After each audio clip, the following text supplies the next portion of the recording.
everyone, it's Gina from orchidandopal.com, and I'm back with the next installment of the beaded jewelry storage and organization series that I've been doing.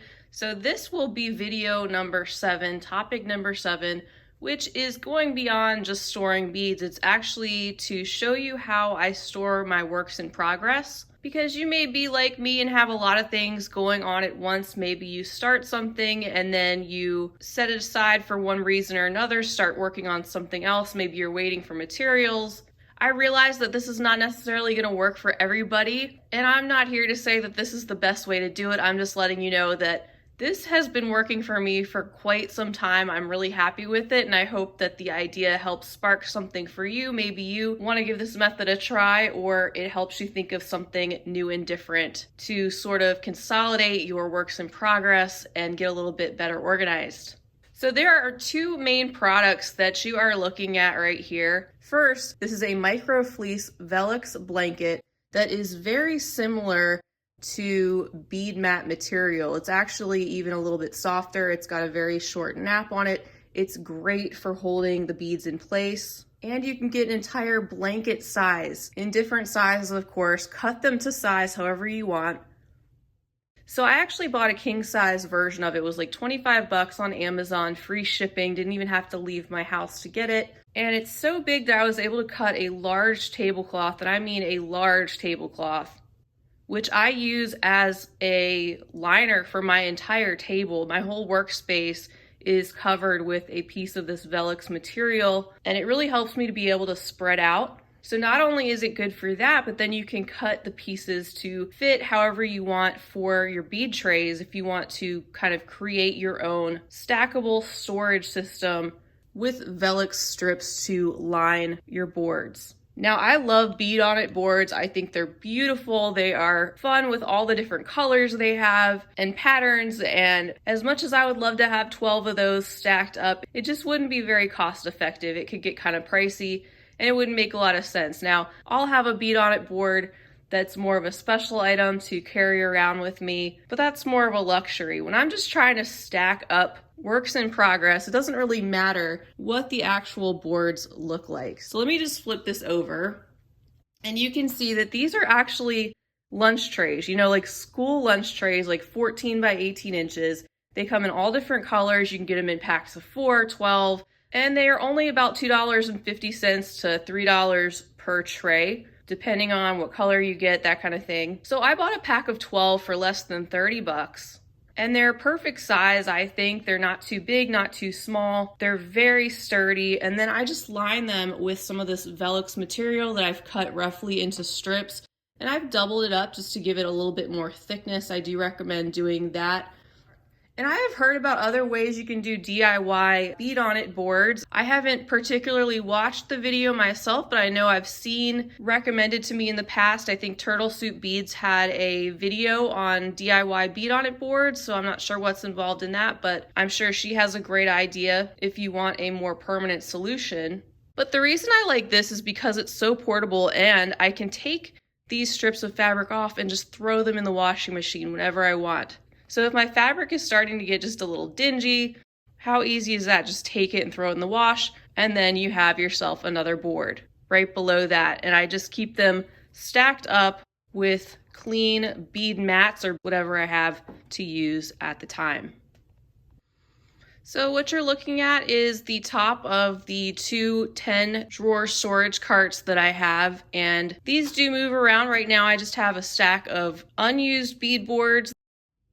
And then next to that, I have the stack of trays that are holding the works in progress pieces. So this got a little crazy because I had that fabric on the top that I was trying to show you, but that's something that I was starting to put together and work on. I even have some of the triangles with the beads actually in it with the tray on the mat. And that's another reason I like these trays, is because they're indented and I can put some of these triangles on the tray with the pieces laid out if I want to. You can see this is just a really rough cut of the fabric. I could have been a lot neater, but these don't really fray or anything, so it works just fine. You can get as neat as you want. I guess I was in a hurry the day that I was just cutting some strips, And technically you could probably glue these down or affix the fabric neatly to the bottom of the tray if you cut it out exactly. But again, I just like the portability of it. I like being able to take off the fabric and throw it in the wash, and it doesn't really move around that much.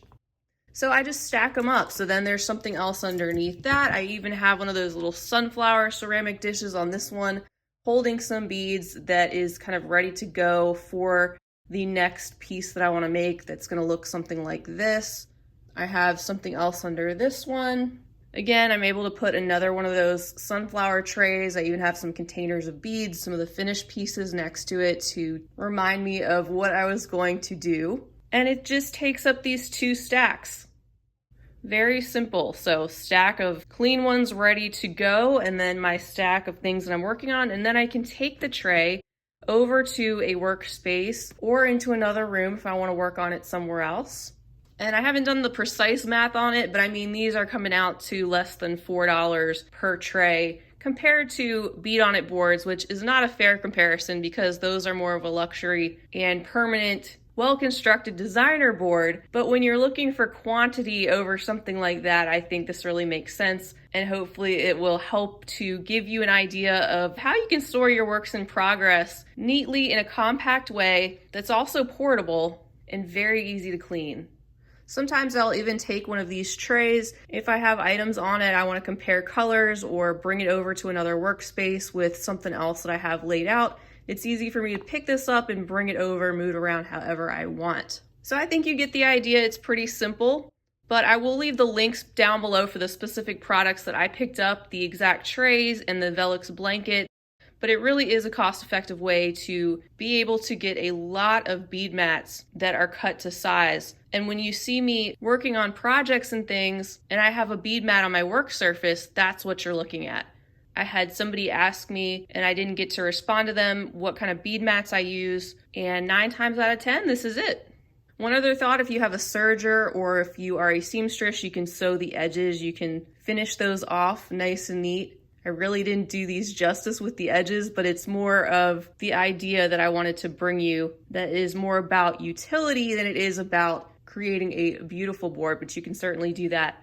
So I hope this idea was helpful for you. I do hope to come back soon to share with you how I store my finished pieces. If you haven't seen the other videos in the series, I will definitely link those down below. You can check those out and check out the blog posts that I have to go with them. Also, I'd love to hear about it. If you have another way of storing your works in progress, please share because we can all learn from each other. Everybody's different, our needs are different, so maybe if something in this video doesn't work for somebody, maybe you have a totally different system that could work for them. As usual, a huge thank you to you all for watching. I so appreciate you being here with me. If you enjoyed the video, I hope you'll give it a big thumbs up, and please subscribe while you're here. Hit that button so you'll be notified of when I'm posting new content because I'd love to have you back. That's all I have for now, but until next time, I hope you all have a fabulous rest of your day. And as always, happy beading.